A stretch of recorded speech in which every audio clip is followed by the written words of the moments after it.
चलिए, तो देखिए ये कलर सही है ना? ये वाला कलर सही है ना? इसके पहले रेड वाला कलर था, इसको मैंने क्या कर दिया, चेंज कर दिया। चलिए, आप सबको बहुत-बहुत स्वागत है क्लास 11th की जियोग्राफी में, और ये जियोग्राफी हमारी फिजिकल जियोग्राफी होने वाली है, अर्थात भौतिक भूगोल। तो हम भौतिक भूगोल पर बात करेंगे, और इस लेक्चर के पहले हम लोगों ने एक लेक्चर और ऐड ऑन किए थे, और उसमें हम सारी चीज़ों पर बात कर चुके हैं, है ना? कि कौन-सा सिद्धांत से ये पृथ्वी की उत्पत्ति हो रही है ना? ये ब्रह्मांड की उत्पत्ति हो रही है कैसे, ये सारा कुछ जान चुके थे, और हमने ये भी देखा था कि भौतिक भूगोल के जनक कौन है। तो एक बार आप लोग कमेंट बॉक्स में बता दीजिए कि भौतिक भूगोल के जनक कौन है। तो ये सब क्या थी, ये किसके, स्टार की साइकिल्स थी, है ना? ठीक है, स्टार कैसे बन रहा है।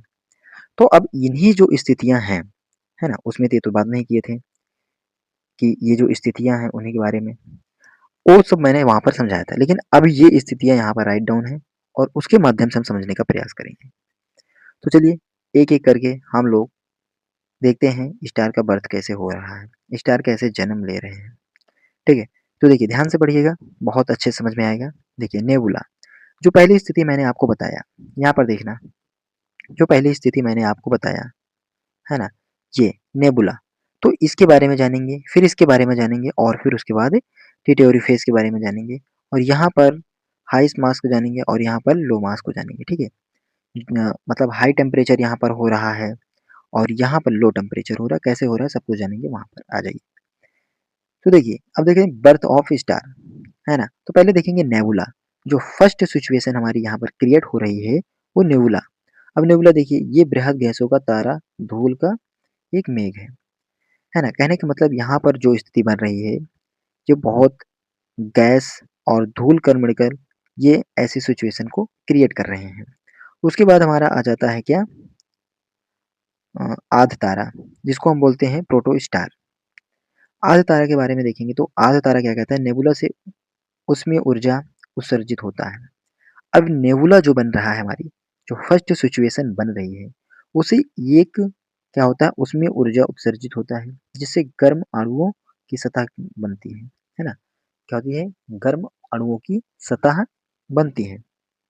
ठीक है, अब आज ये तीसरी स्थिति पर देखते हैं। तीसरी कंडीशन क्या है ना, टिटोरी फेस।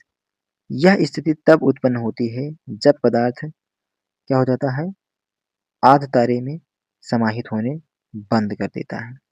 अभी तक तो पदार्थ जो थे, टेम्परेचर की वजह से क्या हो रहा था, वो आधा तारा बन रहा था। लेकिन अब क्या होता है स्थिति, यह स्थिति तब आती है, कौन सा टिटोरी फेज जो है तब आती है, जब पदार्थ जो है आधा तारा में समाहित होने बंद कर देते हैं। जो पदार्थ थे, जो अभी धूल कण थे, वो आधा तारे में आने से बंद हो जाते हैं। अब देखिए मेन सीक्वेंस, मुख्य क्रम देखिए। आध तारे के भीतर नाभिकीय संलयन की क्या होती है, क्रिया होती है। एक नाभिकीय संलयन क्रिया के लिए पर्याप्त ऊष्मा विद्यमान रहती है। जो वहाँ पर नाभिकीय संलयन क्रिया होती है, उसके लिए वहाँ पर ऊष्मा पर्याप्त रहता है ना? क्या रहता है? प्राप्त रहता है। और वो हाइड्रोजन जो है हीलियम में कन्वर्ट हो रहा है। हाइड्रोजन जो वहाँ पर हाइड्रोजन गैस विद्यमान थी, वो हाइड्रोजन गैस जो है हीलियम में कन्वर्ट हो रही है। कैसे कन्वर्ट हो रही है? वहाँ पर ताप देने पर। ठीक है? ताप की स्थिति हो रही है। अब देखिए, अब ओल्ड स्टार, है ना, वृद्ध अवस्था। अभी वृद्ध अवस्था में आपको दिखाने का प्रयास करूँ इसमें, तो यहाँ पर देखिए, ओल्ड स्टार कहाँ गया, ये रहा क्या, ओल्ड स्टार। ओके, ये क्या है, फेजेस हैं, ये क्या है, फेजेस हैं, अलग अलग क्या है, फेजेस हैं, है ना? यहाँ पर बर्थ हो गया, मेन सीक्वेंस पर अभी बात कर रहे थे, मेन सीक्वेंस में दो तरीके से बात हुई। फिर उसके बाद अब ओल्ड एज की बात करते हैं। ठीक है, आ जाइए, मेन सीक्वेंस था ना ये देखो मेन सीक्वेंस था। अब आ जाइए ओल्ड एज। ओल्ड एज में हीलियम क्या थी, पर्याप्त थी, और हीलियम बहुत ही अत्यधिक मात्रा में थी, अमाउंट ऑफ हीलियम। 2 तरीके से हीलियम थी। अब जो पहला था उसमें क्या हो गया, दूसरे पहली स्थिति में क्या बना, रेड जायंट बना, ये लाल दानव बन गया। ठीक है, अभी आपने देखा वहाँ पर। फिर उसके बाद जहाँ पर हाई ज़्यादा थी, बहुत ज़्यादा क्या थे, हीलियम थे, है ना? हीलियम जो गैसें थी बहुत ज़्यादा थी, वहाँ पर लाल महादानव बन गया। लाल महादानव का मतलब पूरी तरीके से ये लाल हो गया। ठीक है, अब आगे आ जाएँगे।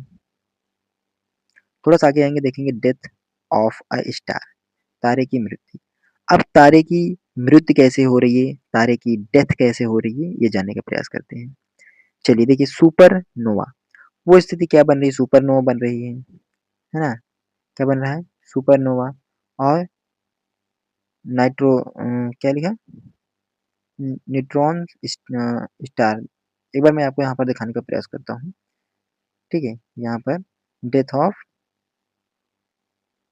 अच्छा सुपरनोवा बन रहा था, न्यूट्रॉन स्टार बन रहा था और ब्लैक होल बन रहा था, वहाँ पर थोड़ा सही से नहीं लिखा था। और एक जगह जो थी, जो हमारा लो टेम्परेचर था, लो टेम्परेचर में क्या बन रहा था? प्लैनेटरी न्यूबिया और व्हाइट डॉर्फ बन रहा था और ब्लैक डॉर्फ बन रहा था। ठीक है, ये स्थिति थी। अब आ जाइए, थोड़ा-सा आगे आइए।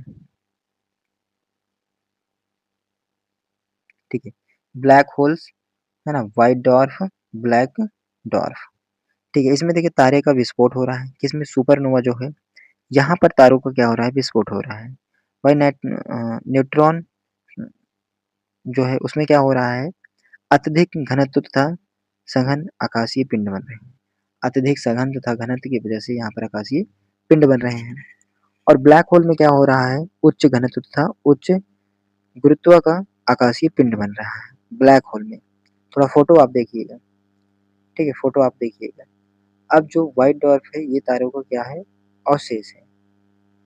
और वहीं पर ब्लैक डॉर्फ जो है, श्वेत वामन का अंतिम चरण है।